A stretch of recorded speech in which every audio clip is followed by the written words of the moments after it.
Hey everyone, it's Mark Ferguson with Investor More, and we're back at one of our house flips doing a progress video. And the progress on this one has gone much slower than we had hoped, and I'll talk about why. We always seem to have some kind of issue that pops up on our flips, and some are in our control and some aren't. And I'll talk about what happened here and why we have slowed down so much. All right, we always love the likes, comments, shares. Keep those coming. And yes, this is the murder church house. If you remember it, it used to be a church decades ago, and then it actually had a murder occur in it. According to our title company, we looked it up in the paper and found that yes, there was a murder there. We talk about that much more in some previous videos I'll link to here. And we've been remodeling it. It was lived in for a long time, but it was kind of crazy how those people lived, so we'll talk about that too as well. We've done quite a bit of work on it, but we were kind of at a standstill for a very long time, and that was thanks to building permits, which are always fun and often cause a lot of issues that I don't think need to be there, but that's another discussion. So like I said, this was a church from 1910 to 1980 or so, and it had the cross on it when we bought it. You can see the steeple there, and we were planning to take that cross off, and before we got to it, I guess Mother Nature or higher powers got to it first, and that cross actually fell down. It was laying on the ground this time.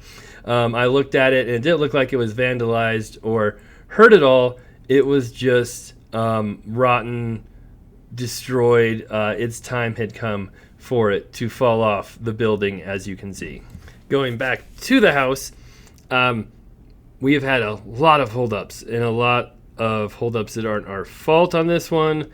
And the biggest one is right there, the electrical to the house. And we had to have a new meter installed, new power installed from the power company. And we've had that issue before on another house we sold recently, if you remember that one, where we waited months for the power company to reinstall a new power line. It just took forever. And it's not the best location in the world to have your main electrical box, but I think it'll work. This is where we used to have a bedroom right there. We took out a wall. Now it's just a big living room. So we have a nice big open space here. But yes, the electrical outlet, breaker box, all of that is right next to your front door right there. So it took, 2 months or so, a month at least, maybe 2 months to just get the permit approved from the county for this. And we're just waiting and waiting and waiting. And the reason we had to do so much electrical work in this house, which is kind of crazy, and I don't think our electrician believed us when we told him this, is there was no 220 in the house. It literally had no stove, no dryer, nothing that could handle 220. It just had the regular 110 outlets, and that was it. And that might be why there was never a kitchen in this house when we bought it. So there was literally a room right here, this little living room, and then next to it was a bedroom on the left.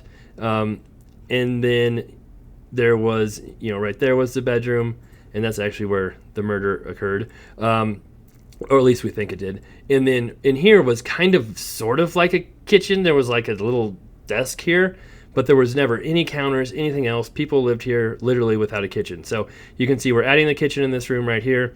Have some of the plumbing in, working on the power now. And then we added on to the back. We didn't really add on. We turned part of the back of the building, which was a garage, into bedrooms, which we'll show you here in just a second.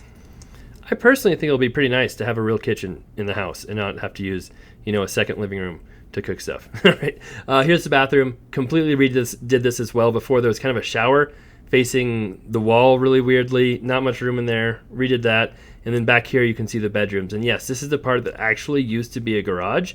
And we added 2 rooms here, made it a much more functional floor plan than it was before. I was really working hard to get 3 bedrooms in it, but realized it would just make the living room too tiny or the kitchen too tiny, and so we ended up doing 2 bedrooms on it. So we can finally get to work finishing this up, getting the electrical dialed in, the kitchen in, finishing up the bathroom, which I said was really weird before, and we just made it a more traditional bathroom with a tub insert, a toilet right there, sink, and then it actually had another toilet and sink in this other room where the furnace is, and that's where the water heater will go. So make it a much more functional floor plan instead of the weird split bathroom, no kitchen, one bedroom, weird garage thing it was before. So we paid $155,000 for this. Should be worth $270 in that range, maybe even a little bit more after we're done. Probably have $40,000 to $50,000 repairs into it now. Another $35,000 in other costs. Of course, it costs more and takes longer on almost every flip, so we always plan for that. I'm hoping to get it into this a lot quicker and have the repairs a lot less, but with the delays and things we found, that's just something that we come to expect, and that's part of the business. So this one is coming along. We'll have an update when it's all finished for sure. Hopefully we don't run into any more roadblocks. Thank you for watching. Love the comments, love the likes, love the shares. Keep those coming, and hopefully next time it looks a lot better. And yes, appreciate all the support, and we'll be back